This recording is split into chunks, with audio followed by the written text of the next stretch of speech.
Yo, welcome back to the Hardcore Project, episode 8. I don't know why I just fucking spread my arms out like I'm part of a gang. Did you see that? Oh, well, if you didn't, it's because you're listening on Spotify. But thank you anyway. Uh, yeah, welcome back to episode 8, where I got to speak to motherfucking Monasteries. Sick as fuck. They were really cool dudes to speak to, and massively appreciated once again having the boys on board. Just before we go into that podcast, though, I just wanted to give out some honourable mentions to some bands who have released some stuff recently. There's probably tons of bands I'm also missing out on, so if there's anyone that I don't mention, which there is, and I've forgotten to listen to them or just mention them, then please fucking let me know and I'll get listening to them straight away. First up, we had the boys in one of the previous episodes, which was Gassed Up. They just released a new song called Section 20. It's absolutely fucking sick, which you need to get onto. Harriet, they released a song called Recreant, which fucking blew my head off. I wasn't expecting it at all. They've got new stuff out on the way. So, yeah, keep your eyes out for stuff like that. I think over in London way on, we had Stiff Meds, where they released Exciting Violence, and that is exactly what it fucking was. I think it was like real quick album of just intense fucking shit. And oh, mate, again, what a fucking listen. It's also been noticed as well across the pond there. We have, over this way anyway, we had Purple Me and I'm Fine, who dropped by Slope. They are bops, mate. Get onto them if you aren't already onto them. And then previous guest also, Greed, dropped The Purge of Earth. Oh my God. That was an absolute fucking head slammer. Fucking fully impressed by that. But yeah, get checking out those songs. And if there's anyone I've missed, then please make it known. Thanks very much for your time. Right, welcome back to the Hardcore Project. We're on episode 8. I've got here Dan and Josh from Monasteries. How are we doing, guys? All good, man. How about yourself? Josh, thank you very much for asking. I'm very well. What about you, Josh? You doing all right? Yeah, I'm doing so, mate. Like, just chilling, do what I can do while in this current pandemic. Yeah, given the current situation, chilling is probably the best option to be. Yes. It's better than panicking. Please stay at home, everybody. Yeah, well, like as long as everyone's staying safe and looking after themselves, that's the main thing. And if you're not, then just have a chat with someone. I'm sure someone somewhere will be able to help you out. And if not, we will. This is what we're here for. Right. So yeah, thank you very much for joining me on the show on the Hardcore Project. It's actually massively appreciated. As we just recently spoke about just then, what we're going to be doing is going through Monasteries from pretty much how you began, pretty much down to where we're up to now, or up to where we're up to now. That would probably make more sense. But yeah, so I did a massive deep dive on the whole monastery situation. From what I've gathered here, you started roughly around back in 2013. Is that right? Yeah, it was around that. So me and our old guitarist, Toby, we used to be in a band together called Crown of Helios. And, you know, we used to play quite a lot of shows around in the West Midlands. And obviously we met Aaron and Ben through there because they both played in. Aaron played in the band called Carving the Giant, and I'm so happy to say the name of Ben's band that he played in, which was Joseph and the Fritzels. I saw Joseph and the Fritzels. I saw the name and I was laughing my head off. Mate, they were absolutely hilarious. Like what did they do once? I think they played a show. I can never say the name right. With Anil Nafrak, and like they just said it was like the most like dead awkward thing because obviously everyone's there to watch Daniel Nafrak and they're literally almost like taking the piss. Yeah, sort of thing. Like I can't remember like some of the stuff that they're all vocalists used to come out with some like funny shit when he was like speaking live. But like obviously at that show, like everyone's just like, nah, I'm not. Yeah. I'm here to see Anil Nafrak. I'm not here for your fucking games. But we all met each other through that sort of thing. And then Toby went off to uni sort of thing. He almost like drifted apart for a little while. Then he joined a band called Life Unwritten, based in Birmingham, which is where we met our old bass player Jake. And Life Unwritten then broke up, and so then we formed Monasteries. Funny enough, Toby bought an 8-string for this band, and he got it from Timothy James from Hacktivist when he was in Hacktivist at the time. It was his old Invictus, and yeah, from there we went we had this guy called Brad in for a while, who's the guy that did vocals for The Achiever. And then we went down and recorded with Sam Brennan, who used to be in The Eyes of the Traitor. The Eyes of the Traitor, even. I remember them from back in the day. Yeah, mate, such a sick band. Like, and yeah, we recorded the first single from there, and that's when it all started to like kick off. And then we just started writing. But you know, we were starting to get like a first EP together. And then because we were all in uni at the time, sort of thing, you know, money's always a strain when it comes to like that sort of time. Of course, yeah. I mean, certain things takes like precedent, don't we? Yeah, and you know, and it's expensive being in a band. There's no way around it. Like, you think about, I mean, Jesus, I think about the money that's obviously been pumped into this over the past years. It's gonna be quite a lot, but you know, it's a long-term investment, really, isn't it? So if you stick with it, so yeah, they all yeah, Jake and Brad, they decided to part ways for us. And funny enough, Aaron came in as our vocalist for a little bit. So Aaron used to be our old vocalist for a while. Was he the one who did The Achiever, did you say? No, so sorry. that was that guy called Brad. That was Brad who did The Achiever. Yeah, but he left because he was, you know, I think it was just, you know, the money side of it was just getting a bit expensive, because I mean it was the point as well, like, you know, we were getting, you know, shows, but we weren't getting paid for shows. Oh, so, blimey! Like, having to, you know, we'll give you good exposure, brother. Like, yeah, cheers, I guess. Yeah, cheers, man. That's paying for the petrol that I'm using to get there. But you know, it's just one of those, like, you know, just getting your name about as well at the start. And then now Aaron joined us on vocals for a while. Then obviously because he was in uni as well, he had to leave because of money, basically. Then we had James, who used to be a mate of mine, and Toby. He's still a mate of ours, but he joined on bass, and we had a guy called Alex Bohemia who joined on guitar for a bit as well. It's going to sound like, you know, I'm probably the most hated man ever after this or whatever, because, you know, I'm the only original member technically now, but it's just like I said, it's one of those cases where people come and go. Just situational, isn't it? They popped in, they contributed, and then they went off to do their own thing. It happens. It's one of those, and it's like, you know, it's when it's a band that's been, I mean, realistically, look at, I'm having to look at the date on my PC to do some counting here, but you know, realistically, it's a band that's been going like 7 years. Yeah. You're going to have people come and go. Like, you know, it's not always for everyone. Like, you know, or they just don't want to do it after a while, sort of thing. Or, you know, they just can't afford to. It's the same with any business. You know, if you don't want to contribute to it, that's fine. If you want to go, sort of thing, that's fine. There's no animosity or anything with anyone. Yeah, no bad blood or nothing like that. No, love them all. But yeah, like then when Aaron left on vocals, like me and Toby, well, Toby knew this guy called Jack Kinsey, and he lived up in Manchester, and Toby was in uni and crew at the time, and I think they met through Toby's mate Sam, who's our bass player right now, and from there, like, you know, Toby was asking, how do you feel about Jack joining Monasteries, or like starting a new band or whatever? It's like, no, there's no point in starting a new band, just do it under Monasteries. And so Jack joins Monasteries from there. We used to go practice up in his house in Fallowfield. Sick. Yeah, that was a fun time. Yeah.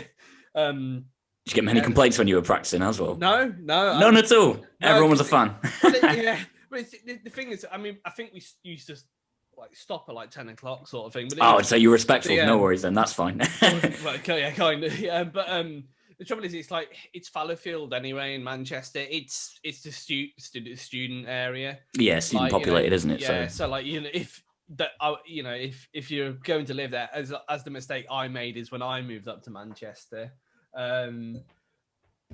expect noise and Yeah. expect it to be At after, all like, 7 times. o'clock. Yeah. Yeah. And it's like, I remember ages ago, like, I started working as a PT for Nuffield Health in the Brindworks there, and there was a house party next door to us on Halloween, and they said, we're going to be really respectful. We're going to, we're stopping at 12 o'clock. There's no funny business. We're all going out afterwards. Yeah. So circa 3 or 4 o'clock, when there's a fire engine, 2 ambulances, and they're still making noise, and it turns out the person that was telling us was passed out on, like, from taking whatever. Yeah, you expect that's what you come to expect from Fallowfield, really. But yeah. Manchester's got some mad stuff happening with it, with stuff like that all the time. Yeah. It's I was just like, why did I move to this? Yeah. Yeah, it was just like, this is the worst mistake that I made. But it's and then from there, like, who did we get in? Then before, I think it was not long before we moved back to practicing in Wolverhampton, because what we're trying to do is we're trying to look for like a permanent lockup sort of place. Yeah, of course. And it's keeping. I think it's mostly because of me, because obviously keeping drum gear anywhere is not exactly the easiest thing to do. And so, like, we had this like lock up in Wolverhampton because he needed somewhere to store all our stuff, and because it was more of a case of then Aaron had joined again on guitar, and Ben had joined as well, because we needed a second guitarist. Aaron hadn't joined. Sam had joined. He joined and he used to play guitar for us. So there was a point where we had 3 guitarists, because after we'd done our EP, The Empty Black, with Merrick from Floodgate Audio. Yeah. I think after we recorded it, we were just like, shit. There's a lot of guitar layers here. I think we need more guitarists to do it. This is like, it's one of those as well. When you've got a section where there's actually like, melodic lead over the top of it, and then there's a really heavy, a rhythm underneath it. It doesn't sound right just having the one guitarist doing it. No, make it a fuller sound if you had the two. Yeah, and like, everyone takes the piss out of Iron Maiden for like, having 3 guitars and stuff like that. But I get it. I really get it. Hey, but if you can make it work, you can make it work, aren't you? So yeah. That's it. But yeah, from there, we started practicing in Wolverhampton, because we asked Ben to join, and it was hilarious. I remember the first practice we had with him, because he was 2 hours late. Fucking hell! he said he went to Pizza Hut. Dude had priorities. He's like, nah, I can wait. Yeah, bless him, man. It was so funny at the time. Did he turn up with pizza for you all, or did he just empty-handed? No. 2 hours late and empty-handed. Yeah. Rough. No, yeah, but it was hilarious though. But it's it is what it is. It is what it is. But still got to practice. So I guess it didn't really matter in the end. Well, it did, because you were all on empty stomachs. This guy's sat back like, nah. It's like, it's sort of like that crappy ice cream, and But yeah, then from there, like, we released the Empty Black, and we did a small tour off that with a band called Bleed Again. Yeah, that's what I was going to say there. So between 2013 up until 2015, there it was like up and down the UK. I think you did a Euro tour in that point. Oh yeah, and you popped out like singles from Empty Black just before the release of it. Yeah. How were you received over in Europe when you first started going over there? Oh mate, it was class. Like, I think the first time that we went over there was the first show that we were playing with. Aborted was headlining.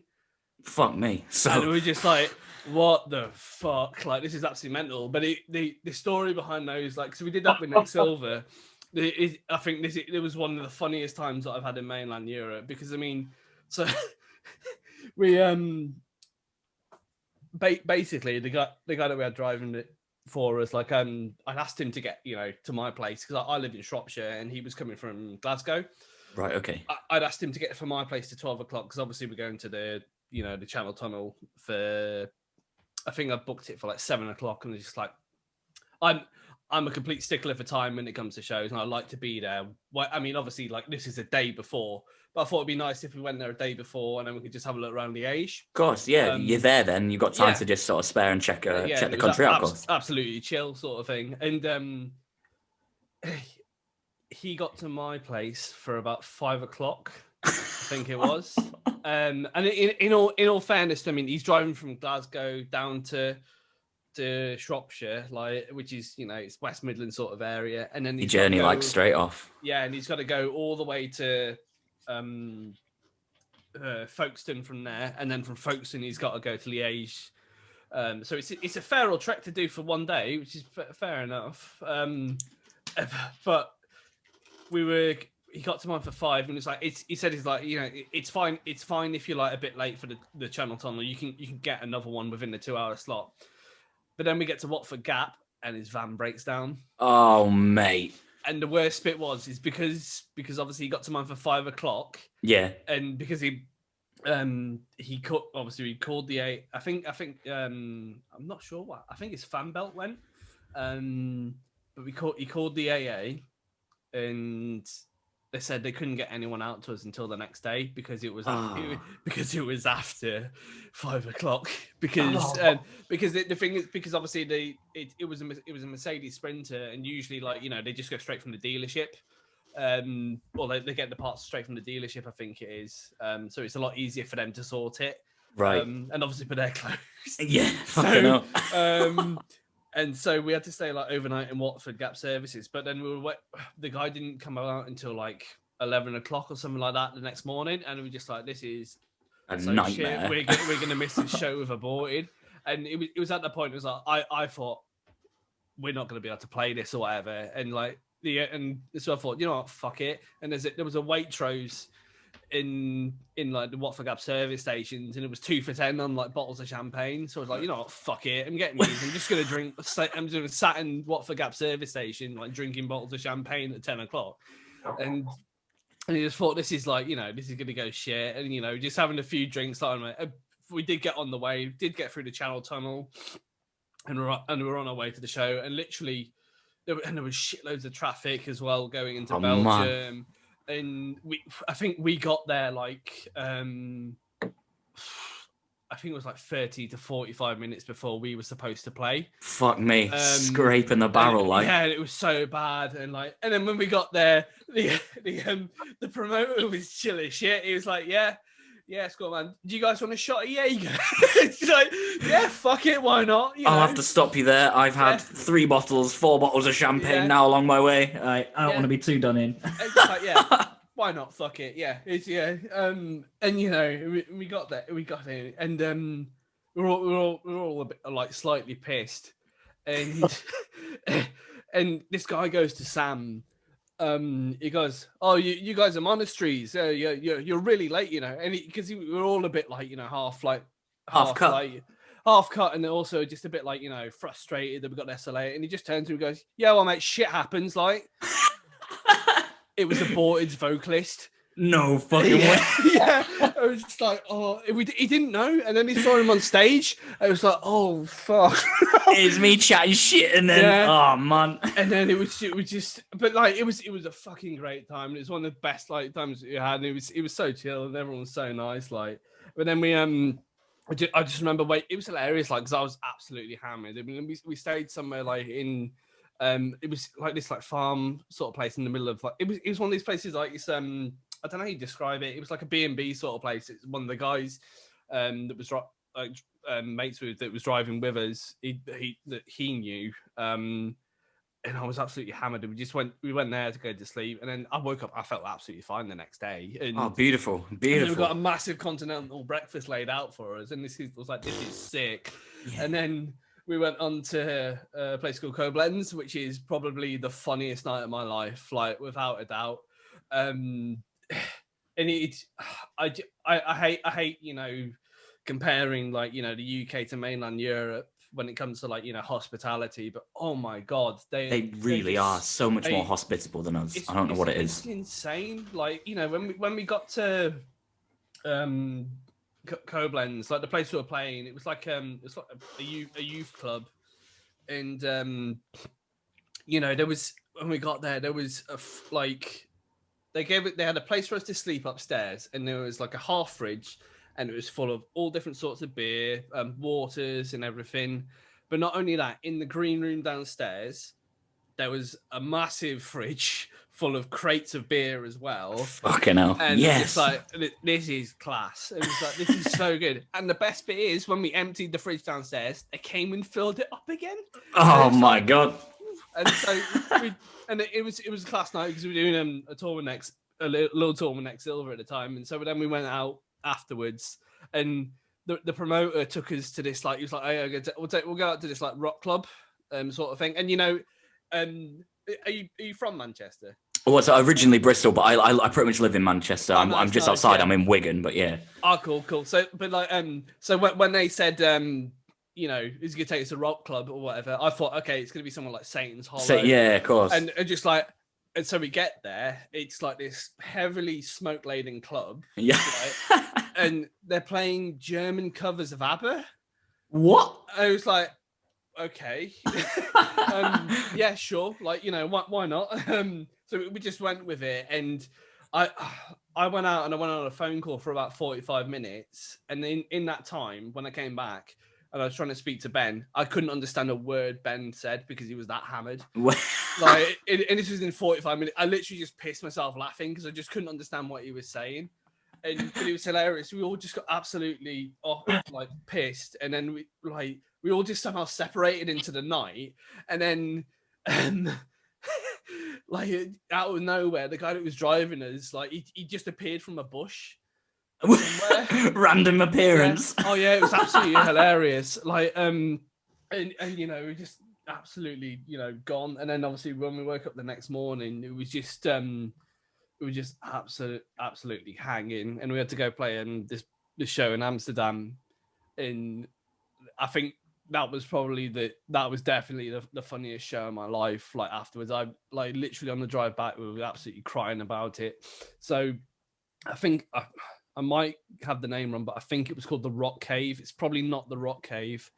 For all intents and purposes, it is now known as the Rock Cave. Yeah, but it's we're going to call it the Rock Cave. I'm probably going to get sued by the Rock Cave for it not being the Rock Cave. But when we got there, like, you know, absolutely hanging out our heads, and it was like, I think the majority, like most of like the venues in Amsterdam, they're all like underneath a house sort of thing, because it's in a basement sort of thing. Awesome. It was a cool little venue, but it was it just felt like it was it felt like it was definitely the most interesting show, because when we got there, like I asked the guy, is there any like rider or anything? And then he just hands us 2 oranges and said, well, there you go. And I was like, that's okay. Split it between you. Yeah, and then we just go, and he just like, you need to get your vitamins, and he's like, okay, right. And then like just before we were about to play, like the floor was really wet. The worst thing to happen at shows ever. Yeah, and then a vocalist Jack at the time, he goes, yeah, I think the you know, I think someone's like, you know, spilled a drink or something on here, sort of thing. So all the guy does, he just gets his towel and he just throws it on the top of it and just goes, try not to slip. Just like fair brilliant enough. Yeah, fair enough. And then before we're about to play, he's just like, there was a lot. He was like, the water's getting quite bad now. And then he was like, okay, what's going on here? Then he opens up this cabinet, fucking water just gushes out of it. Oh man! And there's a burst pipe, and he just goes, "Oh no, this is more than one drink."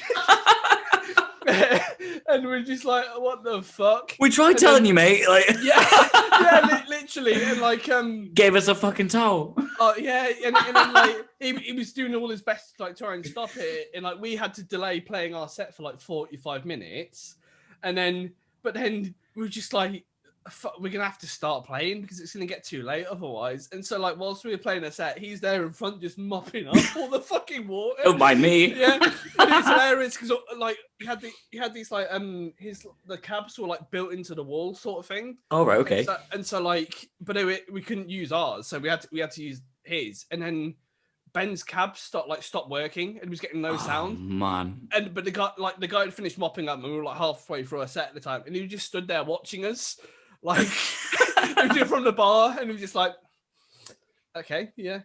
And then he was like, oh yeah, I need to help me. And I should probably do that. 5 minutes, yeah.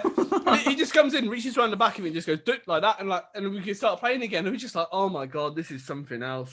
Like, but yeah, it was like we had such a great time, and the shows were class as well. It was just so funny. But yeah, I think that's one of the funniest times that I've had in my life, like doing a European tour. Well, you've done several now, haven't you? You've been over there a couple of times. Yeah. So the time that we went afterwards was with I Declare War, Night in Texas and the Aegean. Yeah, and, so that was 2016, that one, wasn't it, over there? So it was August 2016. You just released Empty Black was the back end of 2015 when you got that out. And then that tour then would have pushed that right out there. So that, as you said, that was I Declare War, Aegean and A Night in Texas. And that was probably one of Monasteries' monumental tours to be a part of that, wasn't it? Wouldn't you say? Yeah. There was some absolutely class shows on it. I think it was fantastic. Like we played a festival called Destruction Derby, and it was absolutely mental. It was so sick. Because I'm trying to remember some of the bands on the lineup. I think there was like Amur, Black Dahlia Murder. Oh god, who else? I'm trying to remember who else is on it now. But it's difficult, isn't it, when it's so far back? I think Comeback. Nasty and Kate. I think they were on it. I can't remember. I think so. Comeback Kid, I think. Comeback Kid was. Asteroid Boys. So it was a huge sort of mix of like the hardcore and then sort of stuff like that as well. Yeah, okay, it was cool. Mental festival, and it was so sick because it was in Dessau, and it was like in this like castle grounds as well. Oh, so awesome. You got this like castle right in the back, and it's literally like they set it all up in like the courtyard. Oh yeah, it was so sick. That's what you want. That is awesome. But like the Black Dahlia Murder came on. And the first song they opened with was What a Horrible Night to Have a Curse. It was like, fuck! Yeah, it was so sick. Everyone's head's just going for it. Yeah, it was just absolutely such a vibe. And then one of the other ones, we had a better time in the Netherlands where we played Tilburg, and that was Black Tongue on it as well. Good old Black Tongue, eh? Yeah, man, it was such a sick show. And it was hilarious though, because you always get that one kid as well. When you're about to play, that they see you using an 8-string, and they feel like they need to go, oh, I bet you're only going to use the 1 string, aren't you? And then he was afterwards, he's like, what the fuck, man? Like, yeah, it's like, yeah, soon told you, like. But it was that was absolutely class. It was in like this the venue. There was like the venue, but next to it there was like a massive skate park. Like it was part of the venue. It was separate. Yeah. It was almost like it was I don't know how you describe it. It was like a big venue hall, and then like as part of the site sort of thing, it was literally like a massive like skate park next to it as well. So it was dead chill. It was just really good fun. People riffing on the left and just skating ass out on the right. That's pretty sick. Much, yeah. So you got like Real Big Fish playing in one room, then fucking like death metal playing in the other, like. And people just skating between them, like. Yeah. How you feeling? I'm feeling some Real Big Fish right now, and in a minute, go over there and get spin kicked on the fucking head. Yeah, pretty much, man. That's all you play in other stuff as well. In I think it was Belgium. Was it 6K? And then Fall in the Brawl. Yeah. All in like that same year. Yeah. It was that was super sick. Like I remember one of the festivals we went to. Like I've been bigging it up like the whole time, and like saying, this is sick. Like last time we played it was absolutely class, sort of thing. And the whole day was sick. But like when you get to a venue and just like I didn't expect this. Yeah. Like we done a massive drive overnight. Like it was like 10 hours. Like the van that I was in, like there wasn't much in the way of sleeping, so like you could sleep across like the seats sort of thing. And he had them set out almost like church pews sort of thing, so it was easier for people to sleep in. But you know, you could either like sleep sat upright, or you could like sleep in the gaps on the floor. All right, okay. And the only way that I was trying to sleep upright, but it just wasn't happening, because every time, like, you know, going past a set of lights on the motorway, just getting whoomph like that in your head, and it's just like I can't get it. So it's like, right, Aaron, I need to swap over. I need to sleep on the floor, man. And the only way that I could really comfortably sleep on the floor was I had like I had like 2 neck pillows, and had one that was facing forwards, and then I got the other one and I faced it across my face like the guy out of Star Trek. And so just like a block. So all that was there open was like just my mouth, so I could breathe. And I just like slept on the floor, like probably what 2 or something hours. And then we opened the door and we got there, and it's like, sick, we're here, sort of thing. Like 10 a.m. the next day. So I think we left at like around midnight from Zurich, I think it was. Big drive. So it was a long drive. And I opened the door and I saw this stage, and because I thought it was a really, really big like festival, because I think on the lineup there was a fair few big bands, and I saw this stage and I thought, oh cool, that's like the backstage for the main like the stage. smaller stage sort of thing, yeah. Oh no, well, not even that. Like I thought it was like the back, because I just got the perspective of just opening the van door, and I thought, and you've just seen this, door, right? Yeah. and I thought it was like this is like the backstage for like, you know, the actual main stage, and it's going to be one of those like those not almost like whack and soul ones where it's a big thing, like, you know, and oh boy was I sorely disappointed. Turns out that was the main stage. This little tiny thing that you've just seen, yeah. And they'd also, and the actual small stage was inside this like little farmhouse, and was it like a really tiny capacity little room sort of thing? It was literally like just an empty room, and then on top of that,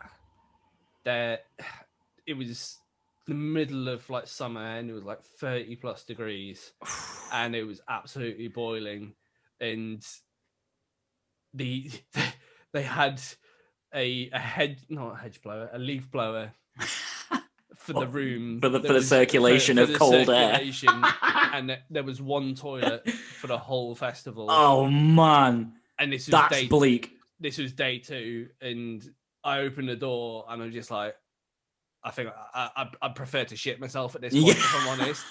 Like, it was absolutely awful. Like, the festival itself, it was great in the end. It was so much fun, and it was really good. But it was just a case like I kind of lowered my expectations a bit now when it comes to stuff, because I was just like, okay. Do you remember that one time I was heavily disappointed by this one toilet? Yeah. Oh my god! It was the case like when you got there, just like I bigged it up to everyone. It's going to be like, you know, it's going to be like Whacking 2.0 sort of thing. The best thing since sliced bread. It's going to be the tits. Yeah. Yeah, and then we're just like, oh, okay. This makes me look like a bit of a tit. But, yeah. but no, it was great. It was a great day, sort of thing, and everyone had a class time, and it was a good laugh. But yeah. And then playing in that small room, it was actually really good, because, you know, it almost felt like you know, like 100 capacity sort of show doing it, because it was good. I think the way that they'd done it is as opposed to, like, you know, there was an interval per stage where, like, you know, when one band's playing, you can go watch the other band setting up. Oh, right, so when people were setting up on the main stage, you could just go watch the band on the smaller stage, which was actually worked out in our favor a bit for that. But it was absolutely class. Yeah, it's always good when a festival manages to get stage splits just right. Yeah, I know, it's great, and I think that's one of the things I always loved about Tech Fest, with the way that they do it, because obviously they have like a 15-minute gap. Because obviously they do it in like I think it's cattle market sheds, I think it is. So it's two separate sheds. Whilst the one band's setting up on the other side, the other band's playing. So you just move between the two of them because they're right next to each other. Back and forth sort of thing. So you don't miss out on any bands. Yeah, it's a class idea. Like, It works Yeah. out perfectly. Yeah.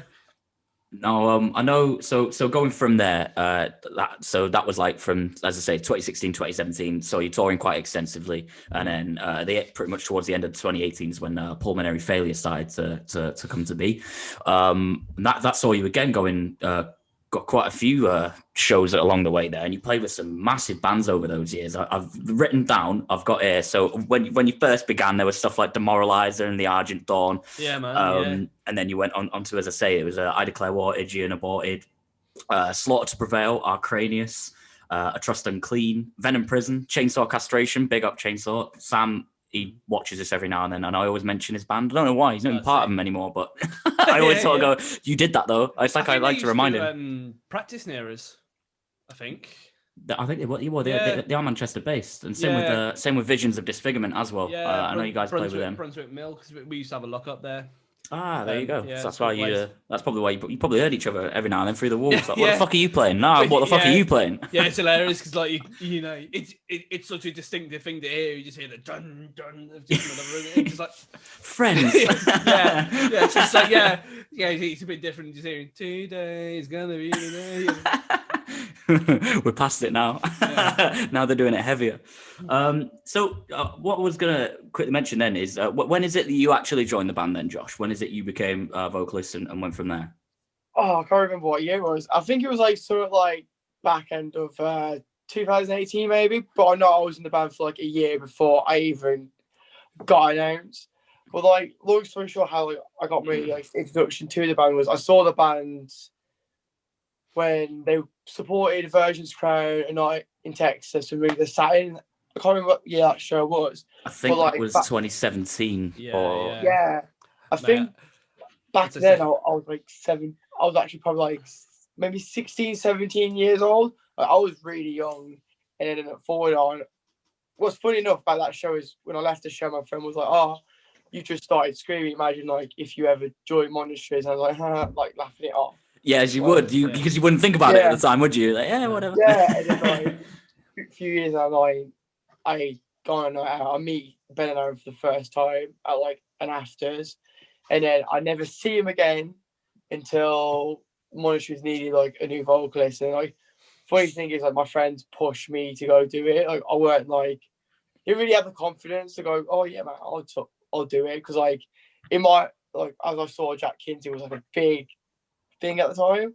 Like he's a really good vocalist, and I thought, oh, like that's some big shoes to fill in. Big shoes, yeah, of course. So like, he is size 11 as well, so legitimate big shoes to fill as well. Yeah. So my friends pushed me to like do the audition. I did the audition, and like Ben messaged me, "Oh, dude, that was sick. Can you do another?" And I did another, and then I think they invited me to come to Manchester to do a practice. The funny thing is, Dan was on time, the rest were late. It's just me, always. Just you sat there waiting. Yeah. That's why I drive the shows. It's why I do the driving. And the unwritten rules of Monasteries is that you're always on time and everyone else is late. Yeah. I mean, I am the drummer, so, you know, it makes sense. Yeah, no, you're quite right. Here's the saddest part. I'm like Dan. I always have to be on time or a little bit early to get the show. So when like I'm driving up with the other two, I'm just kind of like biting my nails off screen. We're like late. We know. So yeah, like I joined the band, and then the band never told me I was in Monasteries. My friend was like, "Oh yeah, you're in Monasteries now, aren't you?" I was like, "What?" It's fucking news to me. How do you know? Yeah. I was like, "What do you mean?" He's like, "Yeah, you're the vocalist." I was like, "I haven't been told." Well, you are now. Surprised, but like it got leaked.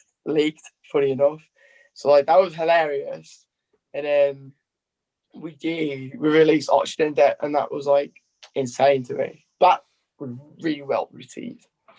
Well, yeah, I mean, everything from so was it, just before we get into that, was it like a vocal competition that was announced through the band and you just applied for it, like sort of like that? I know there was quite a few, or was it just competitions? You were just putting like more or less like applications, wasn't it? We're just it's an application sort of thing. Like, right, okay. And we had a few try out, but Josh was absolutely insane, sort of thing. Like I remember I listened to, is it Blossom and Burn? You did a feature on. Yeah, I did Blossom and Burn feature. Yeah, and it was absolutely insane. So am I right in saying, if memory serves, were you? I could be completely wrong. Were you part of abandonment then prior to that? Yeah.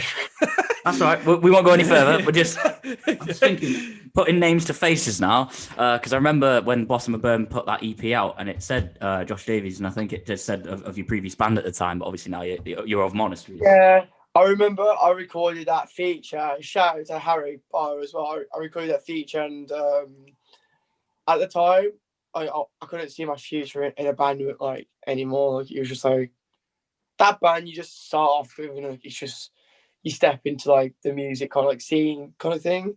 Yeah. So like I just said there's like a mosh call in there, and I just said to him like what I originally did the mosh call. I was like, take it out and just put it as Monasteries, and then we just changed it to Monasteries. That's fair enough. That was like my first proper feature I've ever done for a band, and they were like, that was really cool. I remember I did that for like $5, and then I got caught on the train, so I had to hand over my $5. Oh, mate.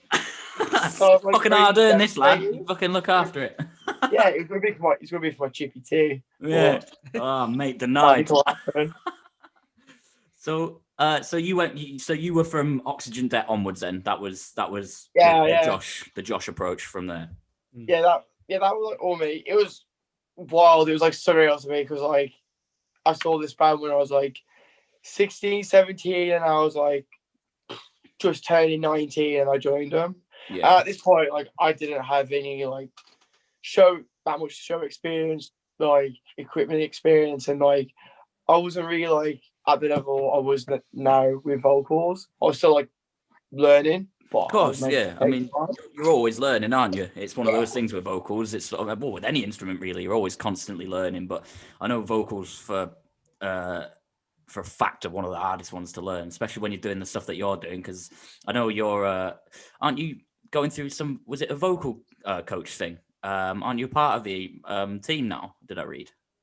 Well, at 1 o'clock, I announced that I'm a featured artist. So like, anyone wants to like hit me up for features, they can just go there, or they can come to me directly, whatever is easiest for them. But like, I get people asking me if I want to do like coaching lessons for my teacher, and like I just go yeah, and then they ask me prices, but like, I don't want to like charge people for like coaching lessons because it's like there's no point really. Because I learned all my stuff off Phil Bozeman, how to do a guttural tutorial video. Of course, because that's a guttural you need in your life, mate, isn't it? You need that one. And I did I don't want to say his YouTube name wrong. You know, like a guy called I think he's called Dicky Fighter. I've heard the name, but I can't place it right now. It's Gerard. His name's Gerard. It's Gerard's. Do you mean Austin Dickey? Yes, Austin Dickey. Yeah. Yeah, it was like there's the thing with Dicky Dine's show. Yeah. Oh, yeah, I know you're on about now. Click. Him and Phil's video is like what I started off as, and then I just kind of like learned on my own because I felt like it was more of like a case of you need to find your own sound and kind of style to kind of do that. Which I feel like I'm on a track now where I'm finding what I kind of want to do, because I kind of like I don't want to be like pinpoint or label as like a deathcore or like vocalist. You sound like such and such a person. You want someone to go, this is Josh Davies, mate. This is what I want to be. Go for opera next, like. That makes sense. It's like, I want to be able to fit in like different genres, different kind of like style of music. That's why like when you go on like the featured X kind of thing, it just says like I have a wide range. Like I can range from my fries to like my lows and just gutturals and all that kind of stuff. Well, like I say, mate, it's been fucking well received. I was checking out like basically anything that was released throughout the years. But I don't know why I'm a knobhead for doing stuff like this. I always read like other people's comments on YouTube, like it matters. Like to me, like it doesn't in any way, shape, or form. Like I could read a comment about a band, and it's not going to affect me as a person at all. But I'll sit there and be like, "That's not nice to say." I get really, I don't get what it is with people on the internet. I mean, like I think they just love the I can never say this word properly, the anonymity of it, like just to say being able to hide behind a want. keyboard, isn't it? Yeah, like it's a literal keyboard warrior sort of thing. Like I remember listening to Austin Archie on another podcast a while back, and he was saying like realistically, like the ones that you always focus on, like the really negative comments. Yeah, they tend to stick with you further for some reason. And I guess they do to a point.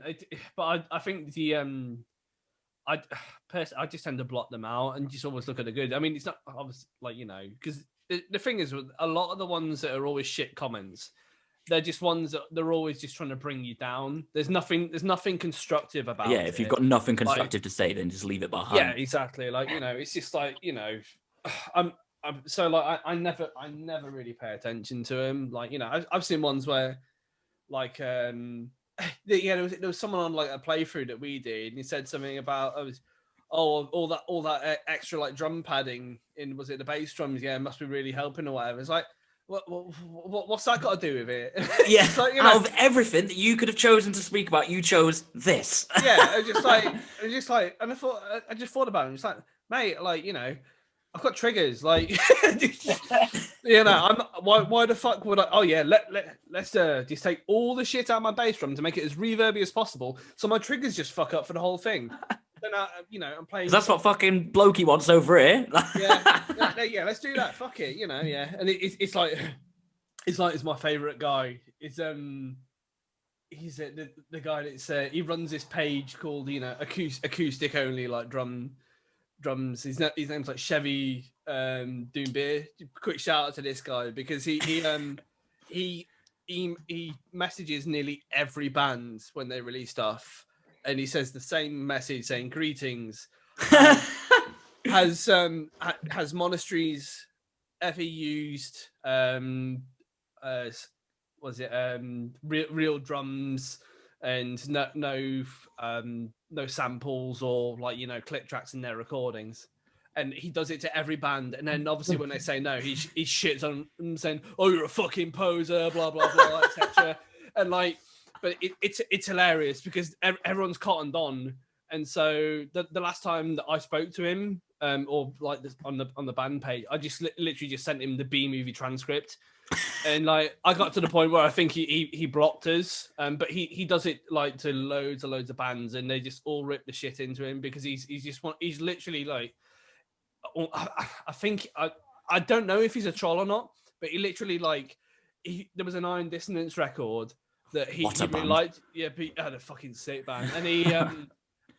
And then he had it on his like profile photo, and it's like, this guy was like, yeah, sick band, and it was like, yeah, they were sick until I found out on their latest record they started using fucking samples or whatever. It's just like, man, like you know, and then but someone found videos of him playing, and yeah, it's keep up the good work, man. Yeah. We'll support you. Yeah, as far as we can throw you. Yeah, exactly, man. Yeah, like it's just like. And you just I don't understand where people's like perspective with that goes. Like okay, it's cool if you don't like something, but no need to be a dick about it. Yeah, like I don't know if it's just like a common knowledge thing. If there's just when I was certainly brought up this way. If I don't like something, I just tend to not pay attention to it and ignore it. Like exactly, 100%. I don't like pop music, but I don't sit there every day fucking getting onto all the fucking pop artists going like, you shouldn't be releasing this. Like, who the fuck cares? Good example.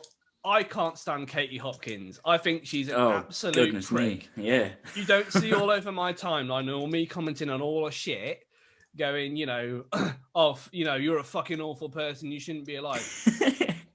You just ignore him. Yeah. You don't pay attention to him. And it's simple as, Man. No, you're completely right there. I understand exactly where you're coming from. It's just not hard to not be a dick. Yeah. It really isn't. Be kind, everyone. Peace and love. And that's us for today. Yeah. Unless you ask people if they sample their kicks. Yeah. And I will send you the B movie in full several times, several different languages. You have been warned. Yeah. So you've got well, it was yesterday when you released. Well, prior to this, you had the Amygdala chorus that was released at the end of 2020. Yeah, and then yesterday we released Allowing Your Traitors to Die. I said we. I'm not even a part of the band. We. Hey. Come on, man. You can come in as well. There you go. I'm newest member. You heard it here first. You'll probably leave because you hate me as well. Yeah. 3 months time. I've got it planned out and everything, mate. So they've both been received ridiculously well from what I've seen. And so is the Amygdala chorus and Allowing Your Traitors to Die going to be a part of a new EP or a new album at all, or are they just standalone singles? So Allow Your Traitors to Die is going to be a part of the newest release, but Amygdala was like just that song. Well, it was that one single that we wanted, because I remember we were thinking of what we should do next. So I was like, we should just do a single, see how that goes. And then obviously we wrote the Amygdala chorus and it just took off. We didn't expect to receive the response it did. I think it's had like 136k views, maybe. But like it was mental. Let's fact check Josh. I'm gonna double check for you now. So that was released at the end of 2020, as I say there. And that's got you going on some tours. Well, essentially, you were going to be set for some tours following that. One was with Gassed Up and Free Howling, which was the Slam Worldwide tour, which was going to be the beginning of this year, but that's been rescheduled now, as you said. Yeah. And you're also put on the Tech Fest tour, Tech Fest itself, aren't you? Yeah. And that's with some big bands. And who's on it? Upon a Burning Body, I think I saw Reflections. When I saw Reflections. Upon a Burning Body. Yeah. When I saw Reflections were like headlining the one day, I absolutely screamed. Like literally, like I think they've been one of my biggest implementers as a band, like for so long. Our first ever vocalist, he showed me My Cancer like ages ago, and I thought these are fucking sick. And literally, there's not, I think they're probably my most listened to band, and obviously they've never come over to the UK before, or actually I don't think they've been out of America before. I don't think they have, no. And so like when I saw it, it was just like, oh fuck. It's one of those, it's almost like a nostalgia trip, isn't it? Yeah, and we're on it, and just like they're gonna hate me because I'm just gonna be completely fangirling and just screaming the lyrics like on the side. Just to go back to it before, the Amygdala chorus is on 112k views, and that was from 11 months ago, so that's fucking nuts.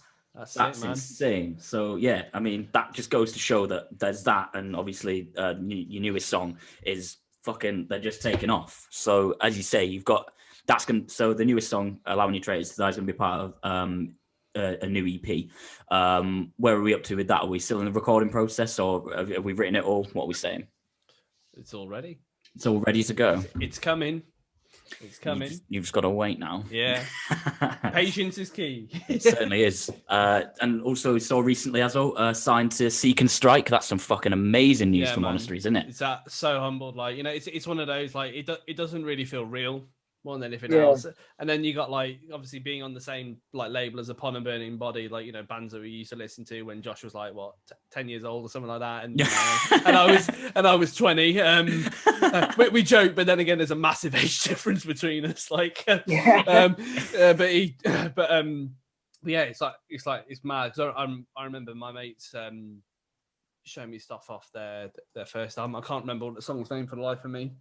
From Upon a Burning Body, was it? Yeah, I'm trying to remember it. It's embarrassing now. I just always remember that song where it says it's got that the group chant in the middle or towards the end of it. Here's to you, here's to me. The best of friends will always be. But if we should disagree, to hell with you, and here's to me. And then they do the chug thing. Chug. For the life of me, remember the song. Intermission. Yeah, it was Intermission. That's it. Yeah. It was clicked. Fucking sick song, mate. That was the tits back in the day. As soon as Upon a Burning Body released that, everyone was like, "Yo, have you checked that out?" And Carlito's Way. Yeah, it's so sick. They were good stuff back in the day. But it's mental. And then they've got bands like Orbit Culture on there as well. It's fucking amazing. Like, and we're just really excited to be working with these guys. Like, and how it's gonna be really sick to see where they take us, and just literally just speechless because like started this up like 7 years ago, and obviously it's always kind of the dream to get this to get to this sort of stage sort of thing, but you never feel like it's a reality, and then when it is a reality, you still don't feel like it is. Like it just doesn't feel real. Yeah, no, Absolutely mental. I can imagine how that works. Like, Yeah. it's funny. I was watching The Office the other day, and it's Andy who says that quote, doesn't he? He's like, how do you know you're in the good old days until you're past them, sort of thing. It's Yeah, like, these are the good old days now, but we don't know. yeah. No, yeah, it's just, you know, it's just absolutely mental, because, you know, I'm a big shout out to, you know, James at Saving Management as well, for, you know, for all the support and, you know, hard work that he's put in for us as well, because, you know, I don't think we'd be at the stage that we are without him. Definitely not. So he's definitely pushed you forward as well. Yeah, so that's definitely. a big shout out to James. Absolutely. You even had you even had Notfest premiere the actual new song for you there, didn't you? Yeah, that was even bigger shock as well. Like, Yeah. you know, like, what? And I remember we messaged said, "Oh yeah, so Notfest is going to be premiering the song." It's like, I'm sorry, what? Notfest is going to be premiering the song? Yeah, that's fucking sick. That's insane. Yeah. I was just going to go back on just some previous like shows and tours and like anything that happened during them. But I know when Annotations of an Autopsy made a comeback, which was fucking sick. And that they should never have broken up. But yeah, you managed to get on a show with them, didn't you? Yeah, it was the Nottingham show. Yeah, that was mental, because I don't know if the band played Nottingham before, but when we played there, like, I had a few mates come and show out. But like the absolute set was just ridiculous. It was relentless. It was just constant like movement. Yeah. And like that was the first time I was probably like, yo, this new stuff is getting really like taken in. And it was just mad. I remember like some friends of mine from like where I live, like went and got like traveled to go see us, and that was surreal as well. Yeah, because I think I'm trying to remember who else was on the show. There's Street Soldier. I'm turning into Sean Connery, Street Soldier, Street Soldier on it. But I can't. Yeah, and there's Hazel as well. Yeah, it was a really stacked show. It was, you know, it was a good laugh, and it was a nice venue to do it in. You know, we just had a really good fun at that show. That's what you want. And like I say, especially supporting such fucking heavyweights like Annotations, I bet that's just like a one little thing to kick off, tick off your CV there, your music. Yeah, man. It was a really packed show. I think we brought some hoodies as well that was just pretty much like they sold very quickly. Yeah, they just went like that. That's insane. Yeah. I know you probably did I think it was a merch drop at the end of 2020 as well for one of your shirts, wasn't it? That's pretty much that's got to be nearly sold out now. Force Fed Apathy long sleeve. Yeah, I don't think we've got many of them left actually. We always tend to sell out of merch fairly quickly. Not in any boasting way, but we just tend to sell it quite quickly, and then, you know, struggle to keep on top of it, sort of thing. But, you know, there will be more to come, just to let people know. Brilliant stuff. Well, like I say, I'll always keep it promoted on air anyway, so we'll make sure everyone knows what's going on. Yeah. What I wanted to mention as well. Now, this was back in just literally on the Empty Black EP, where you got to work, or he was on it as well, and certainly on Pulmonary Failure. We had two guests. There was Devin Stockwell from Fame, and Julian Kersey from Igion. What was it like working with those two? If you, yeah, it's great, man. I remember like so like I've always loved Fane. Like Fane, was anything so like Fane. Who else? I'm trying to think. There was like 3 or 4 bands. Fane, Rex, Deity. And I was listen to Deity. Get on them, trust me. Okay. But yeah, that like they for a small amount of time, like those guys were everywhere. Like everyone knew about Fane and Rex and stuff like that. So that's why I was like asking about Devin and stuff, because Fane's nowhere to be seen now, which is mad. No, I think the only person that does Fane now is just Trevor. Was the guitarist. I spoke to him a bit before. But I don't know what happened there, sort of thing. But Devin still follows us, sort of thing. I think he plays drums as well. So I think he plays drums in another band. I can't remember the name for the life of me. But no, yeah, this might be new Fane stuff then coming about, because I've seen Trevor posting about doing some stuff. But yeah, and yeah, like we're quite good mates with Julian as well. Off the back of the G tour. It's hilarious though, like, because I mean, going off to Josh, saying he watched us, like, you know, he's playing when we played with Virgin's Crown. I remember like watching Funny enough, he sent me a Snapchat the other day because obviously he's in the Faceless now. Is he? Yeah, man. Yeah, it's fucking sick. But he sent me a Snapchat. I think funny. I think it was yesterday, saying, you know, it was him just like, you know, taking the rubbish out, and he just saying, yeah, 5 years ago today or something like that, I was on tour with Dioitis Murder playing Europe, and it's just like, I just sent him one back. It's like, mate, I was watching you in like Birmingham at that point, and then obviously we were on a fucking tour together. Like it feels surreal. It's mad when you think about it that way, innit? Like you were watching that band, like say for example, like Josh was watching you and then suddenly being a part of you. So your same concept there, like you're watching him and then suddenly you're then playing with him like fucking a year later. It's so mad. Yeah, and it's like, you know, I tell you, one of the worst bits about having to go on that I Declare War tour was having to do it with Anthony Barone there. Because, oh my God, like, if you ever want to feel shit as a drummer, just watch Anthony Barone, because he's fucking insane. Just nails it every time. Absolutely insane. Yeah. I'm sure I read somewhere recently that Idjin will be doing new stuff because, like, pretty much all the members are going to be living in, like, the same area. Oh, sick, yeah. Which is mad, because I remember when they dropped, I think the newest one was Age. And, like, I was not expecting that at all. Sick, yeah. And Ruination is such a hard track off that. Fuck me, just the whole thing, just from start to finish, man. You know, you just sit there.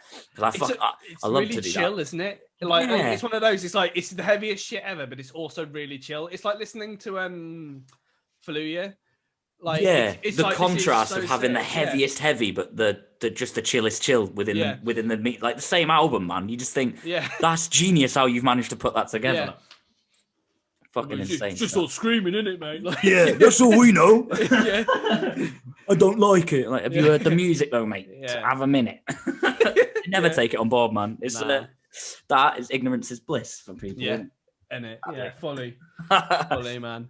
Well, like you say, you've got and there was another one coming up, another tour with Tenside, which again has that been rescheduled now as well? It's supposed to be happening in May. Hopefully it's going to happen.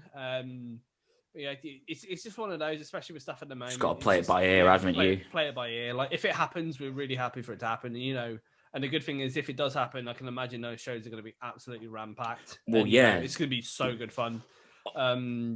It's funny you say that, because every episode I think I've done on this, like when we've spoken about when shows come back, you know how we always, I don't know, go back 2-3 years ago, you know how people always used to say they'd turn up to a show and then they never will, and then they just never did. Like come like when shows do come back, mate, I expect everything to be fucking sold out. I expect to be able to actually queue outside of the venue and be like, oh, actually, you might not be able to get in. Like, what the fuck? Like, I've got a really like half scary theory in a sense. So if you think about, you know, the reality of the last time anything like this happened was like 100 years ago. Mm-hmm. And so was it the pandemic? It lasted until like 1921, I think it was. And then, you know, you had it was technically called like the Roaring Twenties. Yeah. And, you know, and it was mad, like, because I do a lot in terms of like Forex trading and stuff, like, you know, looking at the economy basically. Of course. And, you know, the reality is, like, you know, back then, obviously, there was like mass economic prosperity, but then the scary, and you know, it's probably, which is exactly what's going to play out in like the next like 10 years. But then, well, they say history repeats, doesn't it? Yeah, and so the scary thing is, if you think about the next 20 years after that, with the 1930s and the 1940s, I'm just praying there's not a repeat of that. Let's fucking hope that we're fucking well clear of that. Or you would have thought we would have learned by now. Like, we've advanced as human beings. Well, like, we're all sat there typing away on fucking keyboards and shit now. It's just going to be a war between me and Chevy doing beer over samples. Yeah. Internet warfare. That's what it will be. Yeah. Internet warfare. That's why the government's ramping up on cyber. Isn't it, mate? It makes perfect sense. It's just going to be cyber clicks everywhere, man. Just keyboard warriors. Just countries chatting shit to each other online. Fucking employing people. How much shit can you chat and like how much shit can you type on in a 10-second basis? That's a lot of shit, right? Yeah, you're part of us. You're part of us. Get on our side. Come in, Oh man, that is how it's gonna go. That's not a bad job, is it? No, what I mean, money's money at the end of the day. I'm not gonna fucking complain, am I? Isn't that pretty much what a consultant does anyway? You just get paid to chat shit. Yeah, but just in a professional manner. In a professional manner. I think you should do this. Yeah. What a great idea, consultancy. Yeah. Oh, we've sorted it, mate. We've just bombed that. Exactly.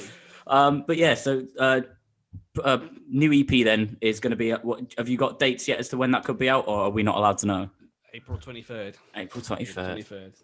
Right, no worries. So keep your eyes out on that. And is it what we're saying, five or six track or something like that? It's 5 tracks. 5 tracks. Yeah. 5. Brilliant. So that'll be out in April. No worries then. Right. Well, I'll make sure I'll keep that updated for everyone and get it shared about once it does get released and whatnot. That pretty much covers me on the Hardcore Project for anything that I've got to say for yourselves. So is there any shout outs you want to give to anyone or any love you want to give out to some people? Then please make it known. It's always difficult. Don't get an awkward silence. It's always difficult, right? When I do that one, because everyone goes, too many people to give love to. Fuck. Yeah. I'm gonna say Jade from Saviour Management for like helping us out, and I'm gonna say I'm gonna pronounce his name wrong. Miroslav at Jigsaw Studio, who did Pulmonary Failure, and he did the Amygdala Chorus, and he's done our new EP. Like massive shout out to him because we couldn't have worked with anyone better to like. Yeah. Sean Hudson from Lucky Films, all the Asai lot as well, especially Andy as well for all his help that he's given us. Absolutely. Yeah, defo. And also, I want to add to it: fuck the hedge funds, buy GameStop stocks. Yeah, fuck me. That was something, wasn't it? I was going to bring that up, but I didn't know whether to or not. But yeah, what the fuck? Go for it. Oh. I am loving it. Yeah, that's what it's the people united and fighting back. Yeah, and the good thing behind it is like the reality is like these are the same people back in the 2008 crisis that that fucked everything up for everyone, and and they got away from it scot-free. They literally killed people off the back of what they did, and they've ruined so many people's lives, and I think one person went to jail off it. So it's good to see it the other way around for a change. And then they all really fucking started crying about it, didn't they? Like, why are you playing us at our own game? Don't create the game if you don't want to be played at it, mate. Yeah, well, the reality of what they're doing, it's very immoral what they're doing. There's technically it's a stupid system in the way it works because they were allowed to sell more stocks than there were actually, or shares even than there were actually available. And that really, I mean, in my perspective, cause I think it was up at 140% was the amount of shares that they were selling or shorting, and and so it's just pushing the price down, and it bankrupts companies. Like it did the exact same, I think, with Toys R Us, etc. And it's almost like why they just make money off the back of it, and but because I trade in Forex, they do the exact same thing. Like the past 6-7 months, I think probably about 6 months. Ever since Donald Trump got COVID, the market's just been absolutely fucked. It's literally it's especially with the election as well. It just whipsaws. It's ridiculous. And all they care about is making as much money for themselves, and they don't care about the little man. In Forex trading, especially, I think 75% of it's made up by these big institutions like the hedge funds. Yeah. And then the 25% of it is made up by retail traders like me and the average person that's doing it. And and it's good to see, especially against Wall Street, fuck these guys. Because they've been on top awful. Of the game for so long. And then literally they're crying about market manipulation, which is exactly what they do all the time. Yeah, it's just they're getting caught at their own game, innit? And then, as you say, because they're now losing out on it, now they're crying about it and stopping everyone else from doing it. It's like, well, 100%. It's like, I think the one song that's always resonated with me with shit like this is "Slaves to the Rich" by Nasty. Fucking mate, perfect. Yeah, it's the perfect song for it, and because these all these people, they don't give a shit about anyone else apart from lining their own pocket. I mean. I'm all for people wanting to be prosperous, etc. And they're trying to chastise people for making money off of this. Fucking let them. Yeah. Like, because all they're doing is they're taking away from like, these people. And the worst thing is as well, especially with this Robin Hood app. Robin Hood is like the app itself is fucking awful. Like, there's in terms of like, Josh is going to be sick of hearing this from me. Like, but like, so like the psychology of trading is the biggest part of trading, like massively. So like, you have to deal with loss because it comes with the territory. Of course. Yeah, you're going to have winning streaks and you have losing streaks. Like, it's like gambling, but it's not gambling. Like the psychology behind it is like, these people or whatever, like, they beat you down fucking constantly with like, manipulating the market sort of thing and putting you on losing streaks. And so I was trying to find, there was a guy, I think it was called like Alan Cooperman, he was like crying on CNBC about, losing all this money, I think it was. And I was trying to find him on Twitter just to send him a risk management guide and just say like, here you go, mate. Here's how to deal with loss sort of thing. Like, they're just awful people, really. Fuck Wall Street. Yeah. Fuck Wall Street. Yeah. Fuck him, man. Yeah. Well, as I say, that's everything for me. And you're giving your love out there. So once again, I just want to say thanks very much, guys, for joining me on the Hardcore Project. And I'll keep an eye out for hopefully when tours and that come out. And of course, when your new EP gets released, we'll get it fucking shared everywhere, and we'll see what the people have to say. Good. Thank you so much, man. Well, thank you. Enjoy the rest of your days, lads. See you now. Cheers. Yeah. See you. So that concludes episode 8 of the Hardcore Project. Thanks very much for sticking around. Once again, thanks very much to the boys in Monasteries for being there. Fucking really good talk, and definitely be checking their stuff out if you can. It's fucking evil, let me tell you that much. But yeah, thanks very much for your time once again. More episodes to follow. Thanks very much. See you now.